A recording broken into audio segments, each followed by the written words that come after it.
నమస్తే. ఈరోజు ముఖ్యమంత్రి నియోజకవర్గం, ముఖ్యమంత్రి రేవంత్ రెడ్డి గారి నియోజకవర్గమైన కోడంగల్లో బీఆర్ఎస్ పార్టీ రైతు నిరసన దీక్ష కార్యక్రమాన్ని చేపట్టడం జరిగింది. ఈ సభలో ముఖ్య అతిథిగా పాల్గొన్న కేటీఆర్ గారు ముఖ్యమంత్రి గారిని ఉద్దేశించి మాట్లాడుతూ, రైతు బంధు రాలేదు, రుణమాఫీ జరగలేదు, బోనస్ పడలేదు, తులం బంగారం రాలేదు, మహిళలకు 2500 ఇవ్వలేదు, రేవంత్ రెడ్డి 50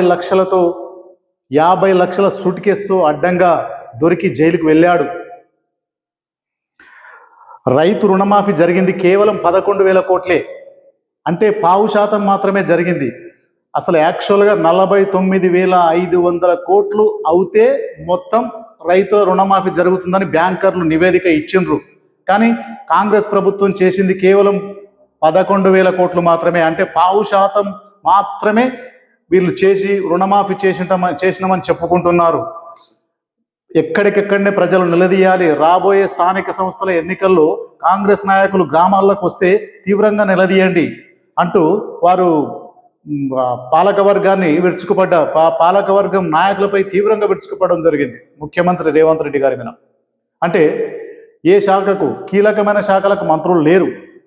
కరెంటు శాఖ మంత్రి లేడు, విద్యాశాఖ మంత్రి లేడు, మున్సిపల్ శాఖ మంత్రి లేడు, హోం మంత్రి లేడు.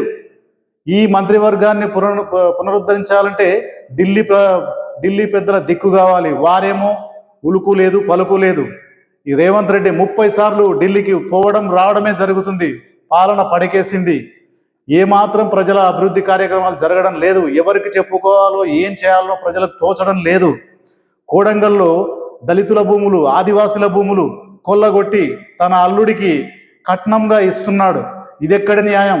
ఆదివాసుల భూములు, దళితుల భూములు తీసుకొని అల్లుడికి కట్నంగా ఇస్తావా రేవంత్ రెడ్డి అంటూ ఘాటు వ్యాఖ్యలు చేయడం జరిగింది. నీకు దమ్ముంటే కోడంగల్లో రాజీనామా చేసి ఎలక్షన్లకు రా. ఇప్పుడు నరేందర్ రెడ్డి ఇట్లా గెలవకపోతే మళ్ళీ కూడా చెప్తున్నా, నరేందర్ రెడ్డి 50,000 మెజారిటీతో గెలవకపోతే నేను రాజకీయ సన్యాసం తీసుకుంటా. నీకు దమ్ముంటే రా, ఎలక్షన్లకు రాజీనామా చేసి కొడంగల్ నిలబడు అని సవాల్ విసరడం జరిగింది. ఫీజు రీఎంబర్స్మెంట్ గురించి విద్యార్థులు రోడ్డెక్కి ఆందోళన చేస్తుంటే ఎవరు పట్టించుకుంటలేరు. విద్యార్థులను కూడా పట్టించుకోరా అంటూ తీవ్రంగా విరుచుకుపడడం జరిగింది. ఇటు మహిళలకు కానీ అటు రైతులకు కానీ వీరు ఎవ్వరు ఏ ఒక్క వర్గాన్ని పట్టించుకోవడం లేదు. ఇచ్చిన హామీలంతా గాలికి వదిలేసిండ్రు. తర్వాత కులగణనాన్ని చెప్పేసిండ్రు, బీసీలకు మోసం చేసిండ్రు. 42% బీసీలకు ఇస్తామన్నారు కదా, ఇప్పుడు ఇవ్వాలి. ఇచ్చిన తర్వాతనే ఎలక్షన్లకు రండి. మీరు ఏదో కాకెమ్మ కథలు చెప్పేసి కేంద్ర ప్రభుత్వం మీదకి నెట్టడం, ఆ తర్వాత చేతులు దులుపుకోవడం ఇది తగిన పని కాదు.